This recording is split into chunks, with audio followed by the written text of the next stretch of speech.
Good morning. Thanks for joining us for the News 12 FastCast. I'm Nick Proto. It's 7:30 on our Monday, September 23rd. Jobs paying a livable wage can be hard to come by, but a $300 million metal recycling plant is expected to change just that. Aruba's Richmond is bringing more than 200 jobs to our area. Georgia Governor Brian Kemp was at the plant's ribbon cutting Friday. Aruba says they're working with technical colleges in Augusta and Aiken, as well as Richmond County schools, providing nearly $200,000 in scholarships. The company says the facility will process more than 180,000 tons of complex recycling materials each year. From Augusta, they plan to produce materials found in lithium-ion batteries and other electronics. But there are some concerns about how this plant will impact the environment. The Savannah Riverkeeper says it isn't worth the risk of pollution in the air, but the company ensures safe practices. Aruba says they expect to be fully staffed with every position filled by the middle of next year. Friends and family of the Greenbrier High School teen who died in a crash Thursday morning are using memories and moments left behind to get through a tough time. Officials say 15-year-old Gordon Carmichael lost control while driving. On Friday, the Greenbrier High community joined hands for a prayer before school and held a moment of silence during the football game. The impact he left on the community was definitely felt. His friends say remembering his positive attitude and energy is helping them get by.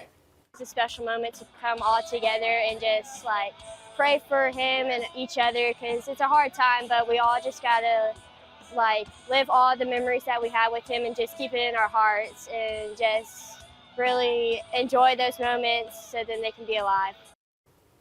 Students and staff say they'll continue to honor Carmichael throughout the year at future school events. And Texas Roadhouse is hosting a Dine to Donate Day to help raise money for Appalachia High School. Georgia locations will donate today's proceeds to the school. A man is dead after an early morning shooting in Hephzibah yesterday. The Richmond County Sheriff's Office says 43-year-old Micah Smith was shot and pronounced dead on the scene of Forest Road. Deputies say they were called to the area around 2:30 yesterday morning for a person being shot. Officials say Smith died about an hour later. An autopsy has been scheduled. We now know the names of two people who died in an Orangeburg County crash on Interstate 26 over the weekend. The Orangeburg County Coroner's Office says 63-year-old Jeffrey Good and 59-year-old Roger Goodman died at the scene of blunt force trauma. Troopers say that crash happened Saturday morning just 6 miles north of Bowman. They say the driver of a Honda CR-V was going east when they drove off the right side of the road and lost control, hitting a Chrysler van head-on. Officials say 3 other cars were damaged in that crash. A guilty verdict for a 34-year-old man in a 2021 shooting near downtown Augusta. Juan Serrano is facing 70 years in prison after being found guilty on 3 counts of aggravated assault, possession of a firearm to commit a felony, and criminal damage to property. Serrano is accused of shooting at 3 men during an argument, hitting one of them in the head.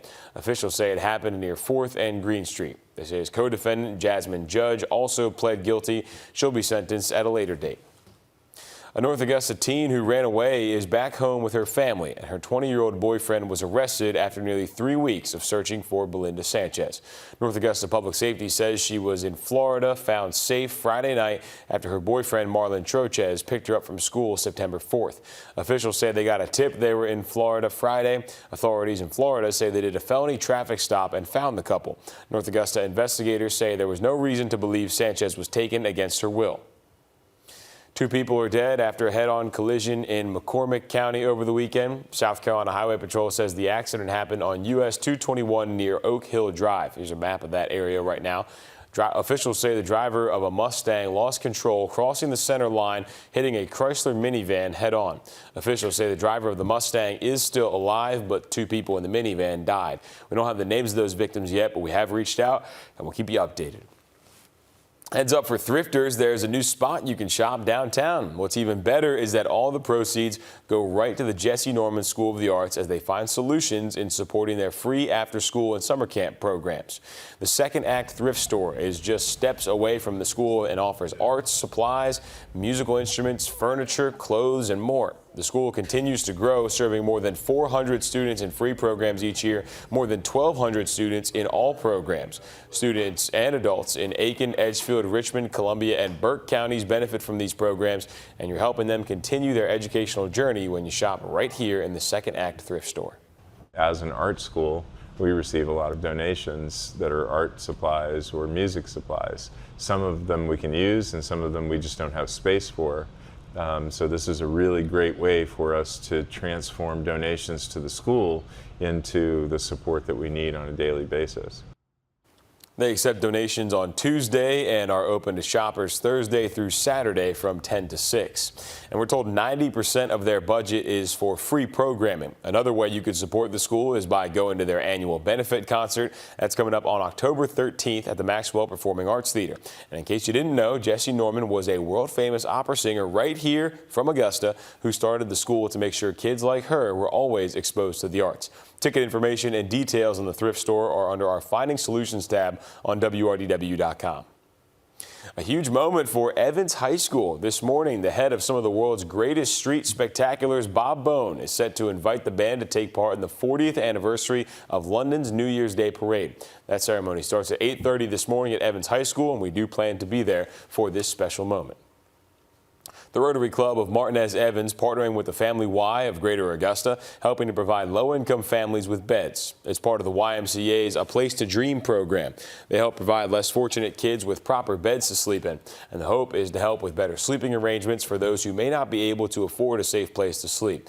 They spent Saturday packing up those beds, and leaders say it's one of several ways the Rotary Club serves our community.